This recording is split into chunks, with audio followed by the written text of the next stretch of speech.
Baik, pagi hari ini saya akan menyampaikan sebuah firman Tuhan yang terambil dari Habakuk 3. Terima kasih Bapak Ibu yang sudah hadir. Saudara, Habakuk 3 ayat 17, 18 sampai dengan 19. Saya akan menyampaikan kepada saudara firman Tuhan ini dengan tema Allah, bersama dengan Allah sudah cukup. Dengan Yesus saja kita sudah cukup, nggak ada yang lain lagi saudara. Saya akan sampaikan dan kita akan baca bersama-sama ayat 17. Sekalipun pohon ara tidak berbunga, pohon anggur tidak berbuah, hasil pohon zaitun mengecewakan, sekalipun ladang-ladang tidak menghasilkan bahan makanan, kambing domba terhalau dari kurungan, dan tidak ada lembu sapi dalam kandang. Namun aku akan bersorak-sorai di dalam Tuhan, beria-ria di dalam Allah yang menyelamatkan aku. Allah Tuhanku itu kekuatanku. Ia membuat kakiku seperti kaki rusa.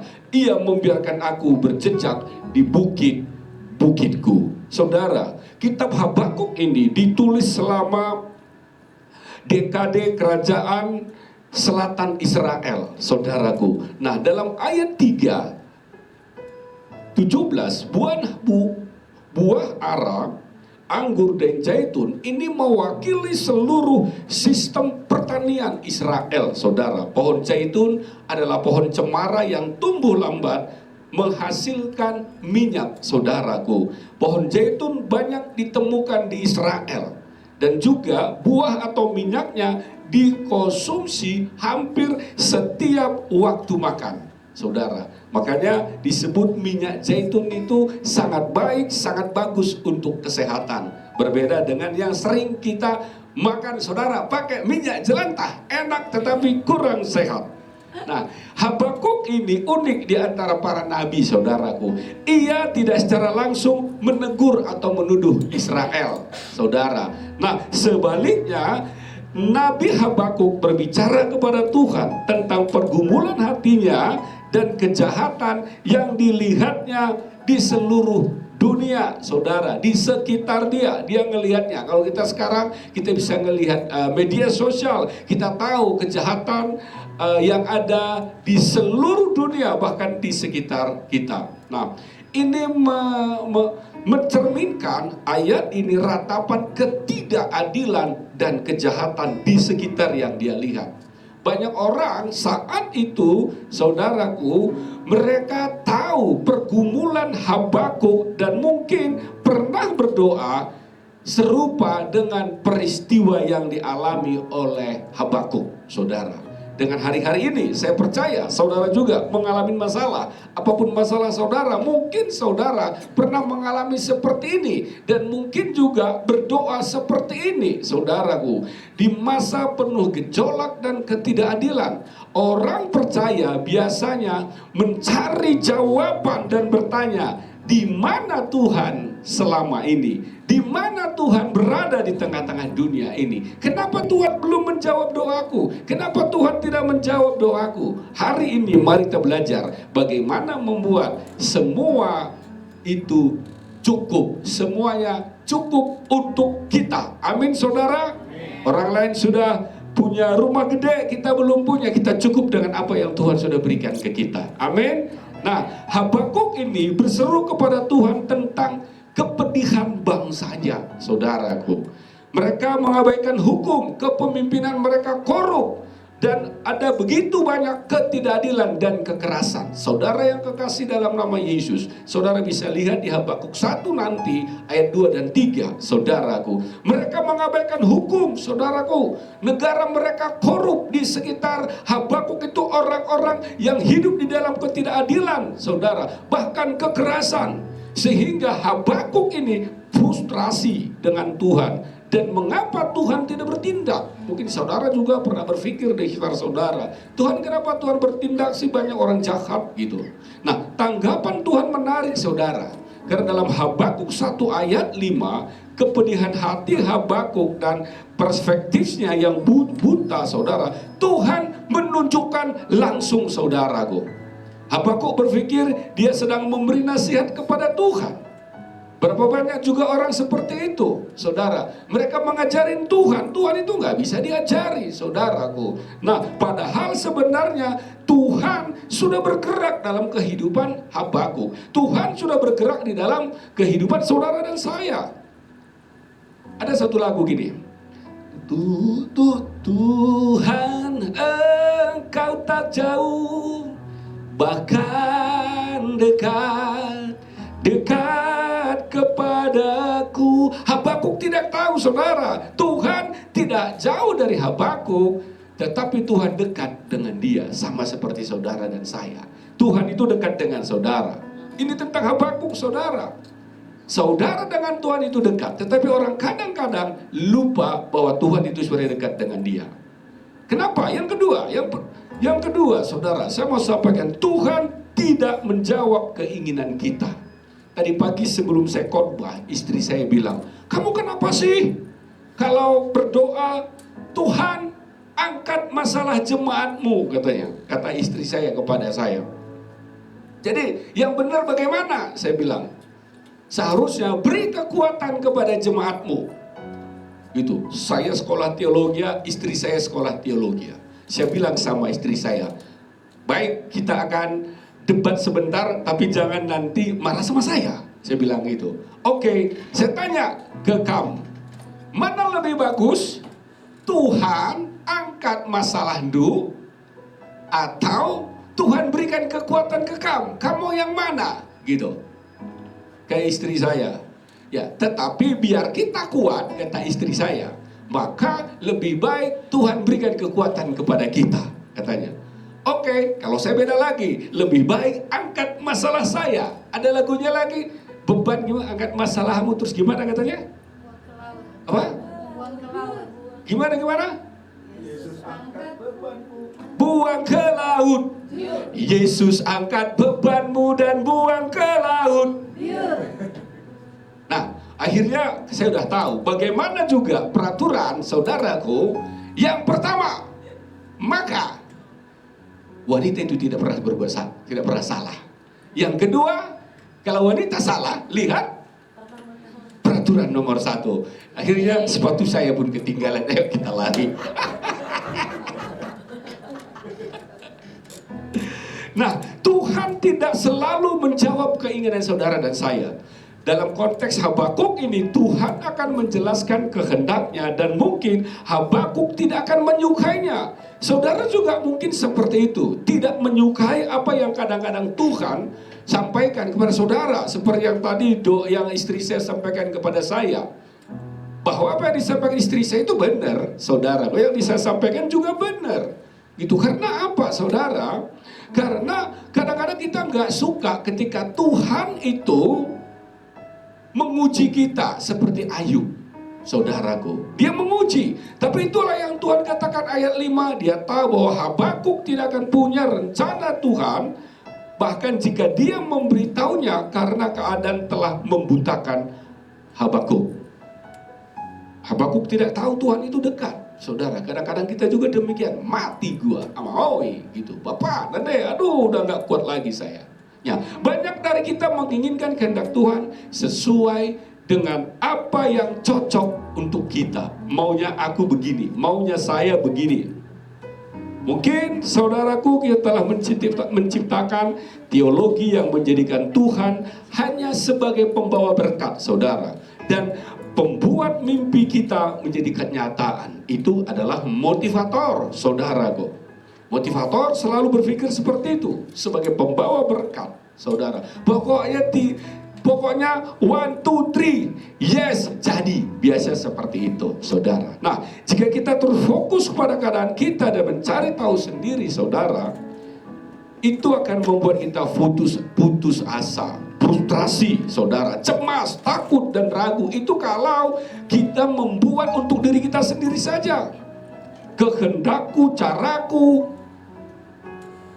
Sehingga saudara berpikir, kehendakku, caraku, dan Tuhan tidak akan bisa menjawab doaku, saudara. Tapi cara Tuhan berbeda. Bangsa Israel itu, saudaraku, kalau saudara lihat peta Israel, dia dari Mesir pergi ke tanah perjanjian, berbelok-belok, berputar-putar, saudara, karena mereka tahu caranya mereka. Tapi cara Tuhan sebenarnya nggak seperti itu, saudaraku. Nah, jika kita lebih mencintai berkat dari pemberi berkat, kita akan berjalan dalam kemarahan dan kebencian pada Tuhan yang tidak pernah dan tidak akan pernah bekerja di bawah batasan kehendakku dan caranya lebih tinggi. Ini Yesaya 55 ayat 8 sampai 9, Yesaya 40 ayat 13 sampai dengan 14, saudara. Saudara lebih mencintai berkat atau mencintai pemberi berkat? Pemberi berkat, saudara. Pemberi berkat itu yang tadi Habakuk tidak tahu dekat dengan dia, saudaraku. Nah, yang ketiga, kita perlu percaya kepada rencana dan tujuan Tuhan. Apapun itu rencana Tuhan, saudara. Apapun itu. Karena apa? Kehendak Tuhan itu sempurna.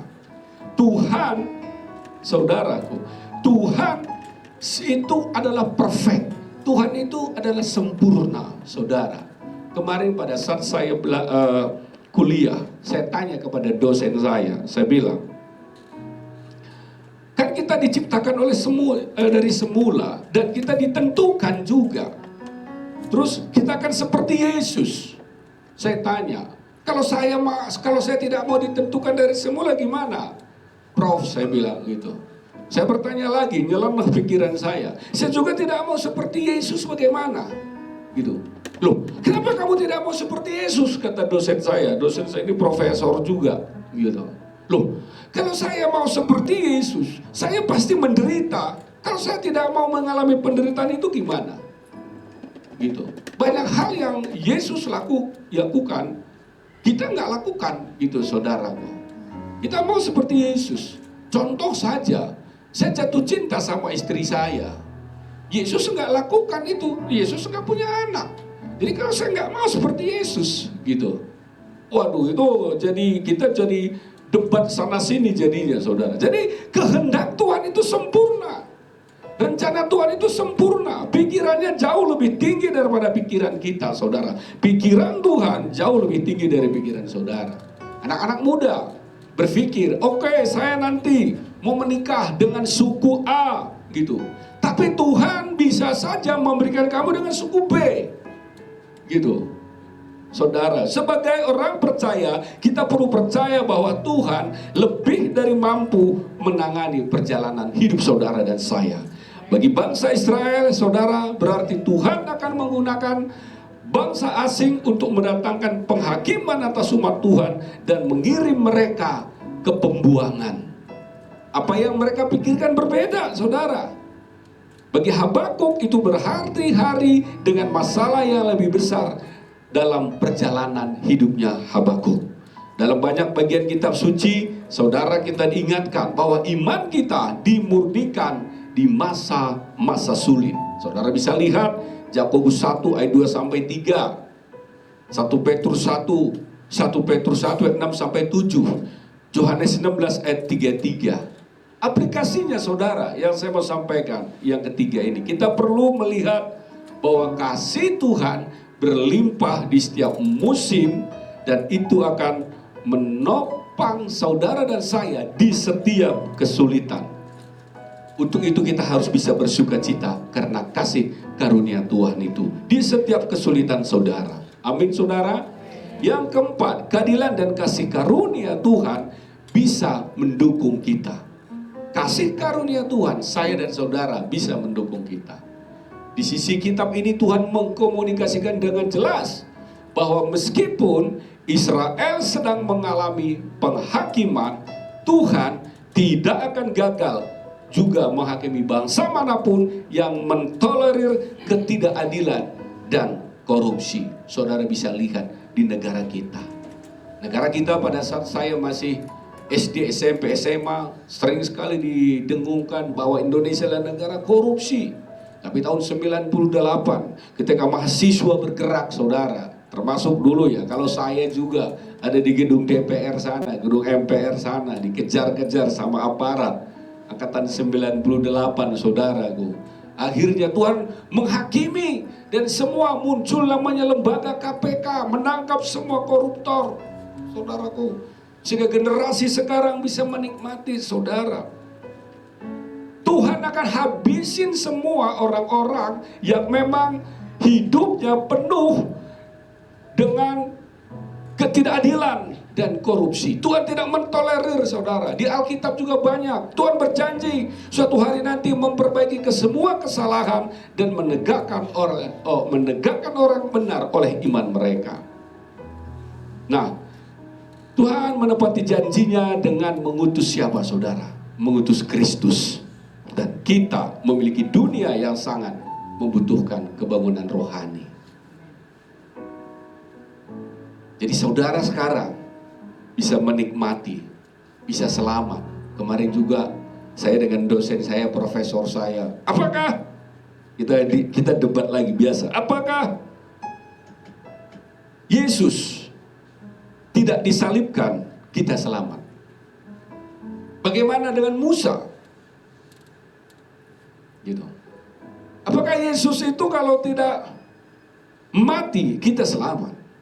Saudara, kita tetap selamat karena Yesus sudah ada sebelum bumi ini ada. Amin, saudara. Kita perlu memiliki Injil Kristus yang memerintah dalam hati dan kehidupan kita. Yang kelima, apa yang membuat kita bertahan? Apa yang membuat saudara dan saya bertahan dalam keadaan yang begitu di dunia ini?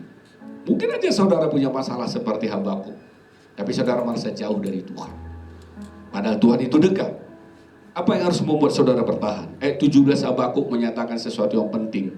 Keadaannya, bangsa ini sepenuhnya bergantung pada pertanian untuk menopang ekonomi mereka. Ladang kosong tanpa makanan dan kios-kios yang dibiarkan kosong bukan hanya tanda kemiskinan, tetapi juga matinya perekonomian. 2023 saya sudah pernah menyampaikan kepada saudara, ekonomi tidak baik. Mulai dari COVID itu tidak baik, saudara. Saya memang berbisnis di kesehatan. Pada saat memang COVID, ya bisnis saya berjalan.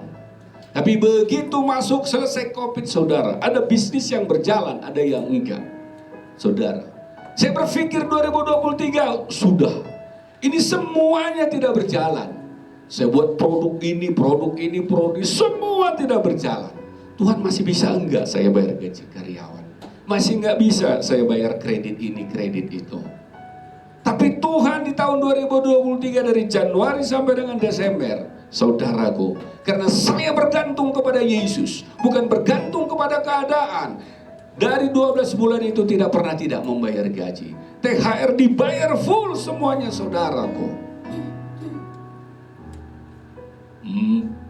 Pada saat itu kalau orang tidak memiliki Tuhan, saya pribadi tidak memiliki Tuhan. Kalau saya tidak memiliki Tuhan, mungkin saya lay off banyak karyawan saya, saudara. Tapi Tuhan memberikan kekuatan, saudaraku. Itu yang membuat saya bertahan, saudara. Sementara sebagian dari kita mungkin dibutakan oleh budaya-budaya konsumerisme, materialisme, dan kekayaan kita sehingga kita makan tertipu untuk berpikir bahwa berkat adalah jaminan dalam hidup kita. Sekali lagi, dalam keadaan masalah apapun, semuanya jabatan orang saudara kita yang punya pejabat, sekalipun jenderal sekalipun, punya banyak uang, punya aset sekalipun, saudara, punya deposito yang banyak, bukan itu menjadi jaminan saudara untuk saudara bertahan di dalam keadaan yang tidak baik. Tapi saudara harus dekat dengan Tuhan. Habakuk tidak tahu bahwa dia itu sebenarnya Tuhan dekat dengan dia, saudara. Di dalam Matius 6 ayat 5 sampai 27, Lukas 12 ayat 15. Yesus tidak ingin saudara kita hanya terpaku dalam hal ini, saudaraku.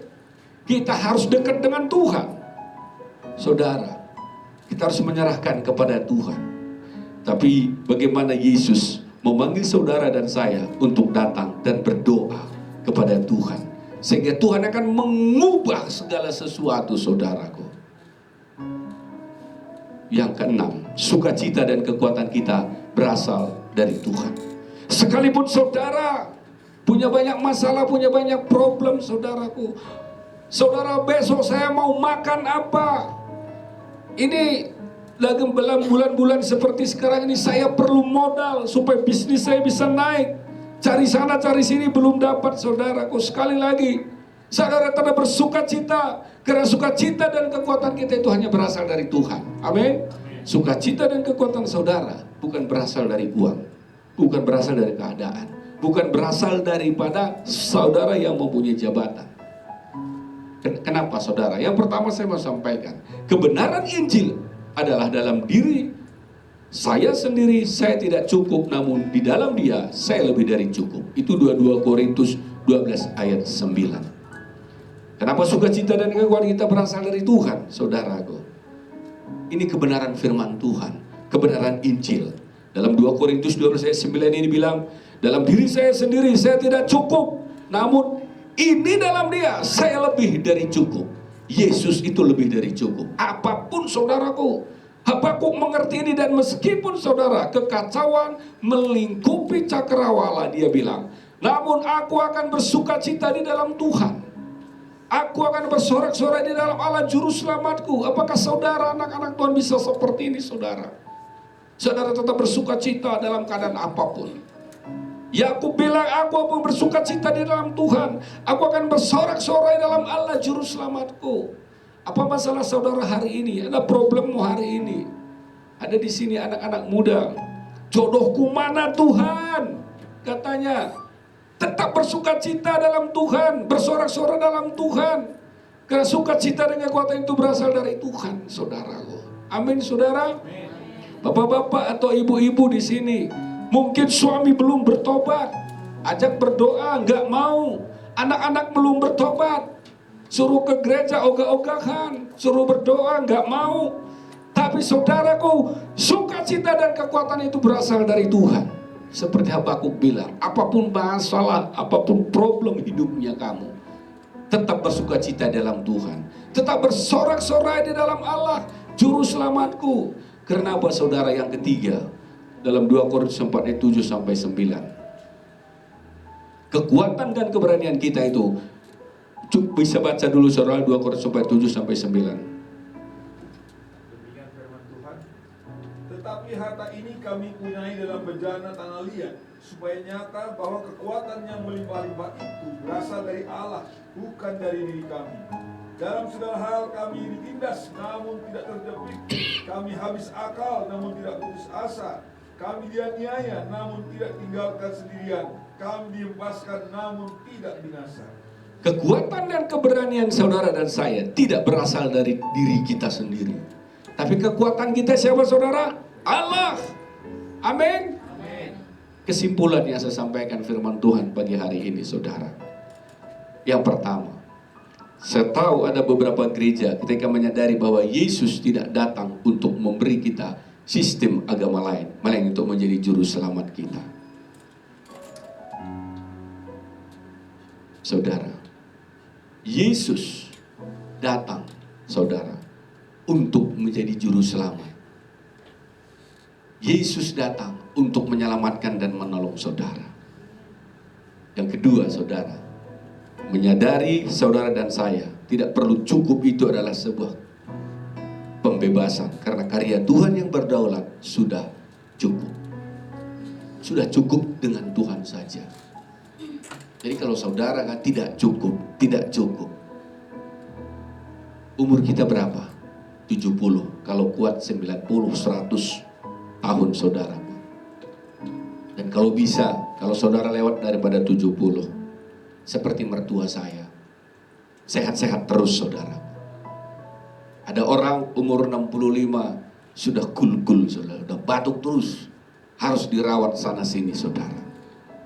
Tapi saudara menyadari bahwa saudara tidak perlu cukup, itu adalah sebuah pembebasan. Karena karya Tuhan yang mencukupkan saudara. Karya Tuhan yang berdaulat itu sudah cukup. Seperti Habakuk yang terakhir ini. Yang perlu kita lakukan hanyalah menjadi penjaga di tembok, menantikan pembebasan Tuhan, dan menempatkan kepercayaan penuh kita bahwa kita telah melihat Tuhan bertindak di masa lalu, dan kita tahu sampai hari ini Tuhan belum selesai. Saudara lihat diri saudara 10 tahun yang lalu, lihat diri saudara 20 tahun yang lalu, lihat diri saudara 30 tahun yang lalu. Ingat saudara, ketika saudara ngelihat siapa saudara 20-30 tahun yang lalu, baru saudara sadari bahwa Tuhan itu bertindak dari masa lalu sampai dengan hari ini. Tuhan belum selesai dalam hidup saudara. Saya kalau ngelihat diri saya 25 atau 30 tahun yang lalu. Saya lihat diri saya masih ingat sebesar Shalom ini saya. Sendiri saya seperti ini, saya ke ladang hutan sana saudara. Dan sekarang saya bisa menyampaikan firman Tuhan di depan saudara.